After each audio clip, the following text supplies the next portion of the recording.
Hello and welcome back everybody to another grammar lesson for IELTS Writing Task 2. And in this lesson we're going to be looking at this really important word if, which is used to create sentences called conditionals. By the end of the lesson you're going to understand the three types of conditional sentences and how and when we can use them in our Task 2 essay. But before we move on to that, let's take a quick look back at the band descriptors and what we need to show the examiner to get a good score on our Task 2 essay.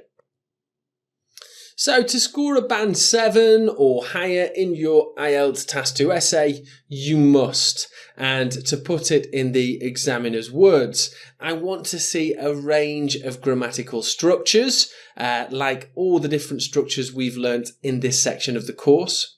And also, the examiner is going to want to see lots of explanations and support and examples of your ideas. Now, conditional sentences can do both those things. Give an extra grammatical structure and also they're great at giving more information about your thinking. So to put it simply, to get a band 7, you need to use a variety of complex structures, write with few grammatical errors, and as well give plenty of examples to explain your ideas. And really that is for the task achievement band descriptor.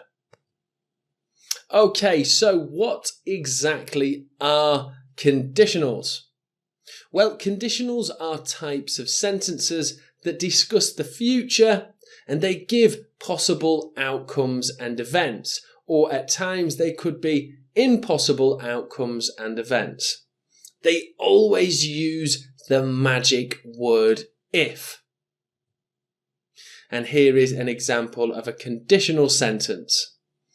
If it rains tomorrow, I will wear a coat and bring my umbrella to work.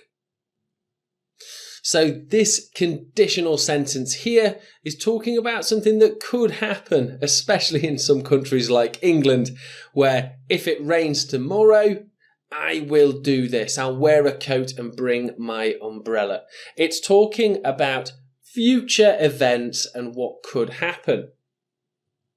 So how do we make a conditional sentence? Well, to make a conditional sentence, we always begin with a dependent if clause. We follow this up with an independent clause to show the result. So the dependent if clause goes at the start, and that talks about a possible, probable, unlikely event.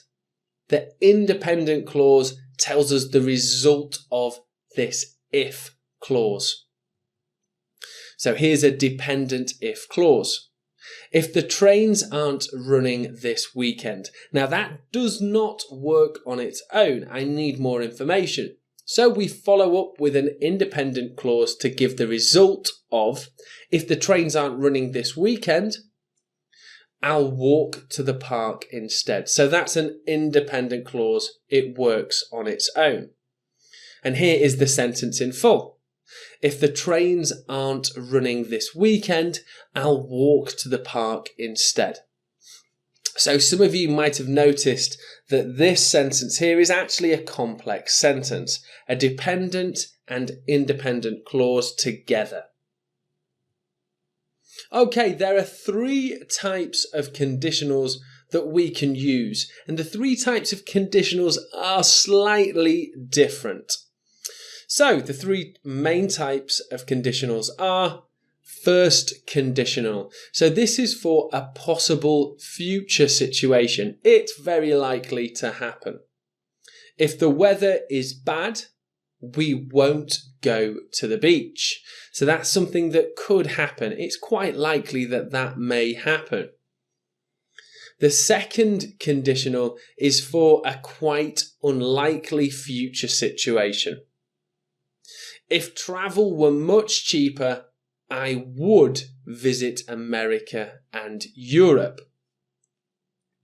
And the third conditional is for an imagined past and the result of that. So we're talking about something that maybe should have happened in the past and the results it would give. Here's an example. If the government had listened, they would have lowered taxes.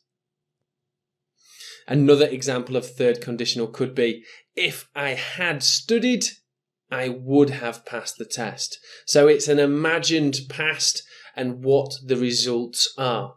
So they're the three types of conditionals that are super useful in our Task 2 essay. So to make a first conditional, which is of course a possible future situation. If the weather is bad, we won't go to the beach. So we begin with if. Then we use the present simple in the example, the weather is bad. And then we add won't or will, and we follow the sentence on. So if present simple plus won't or will. If rent is cheaper, people will have more choice for accommodation. If museums are free to enter, the general public will visit them more. So there are a few examples of first conditionals. And our second conditional, an unlikely future situation. If travel were much cheaper, I would visit America and Europe.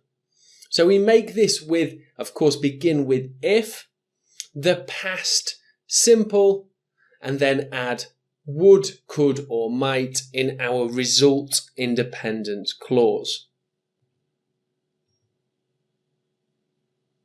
If schools received more funds, they could provide better education for their students.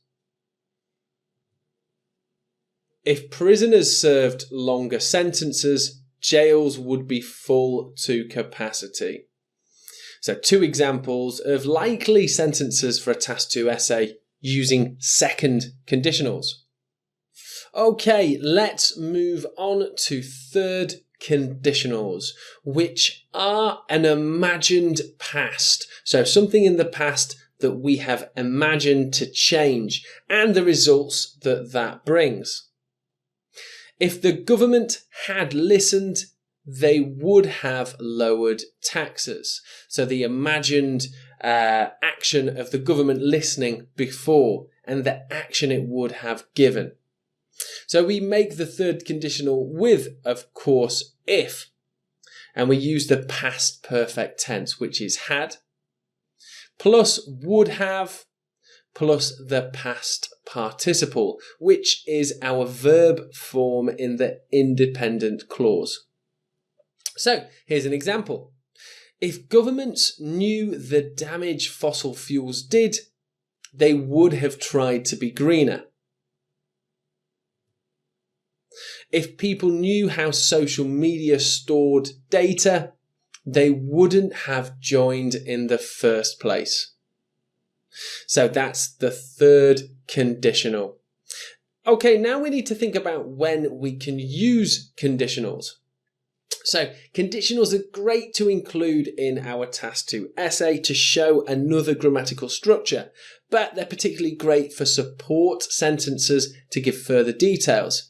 They're also really good for example sentences too, again to give more detail and further explain your ideas. So here is a question for a Task 2 essay. Today, many countries import food from foreign countries. Discuss the advantages and disadvantages of this. So up first is a support sentence. If it wasn't for importing foods, some countries would not be able to support themselves. And another conditional sentence for an example sentence. For example, if a country exported all its food produce, it might not be able to feed its own people. So there, I've actually broken the rule of always starting with if, because before this I've added for example, comma, and then if a country. So that's a great way to use a conditional for an example sentence and of course a support sentence too. Another great structure that you can use in your task 2 essay, and I'm sure if you can use it accurately it will help you get a better band score. See you in the next lesson.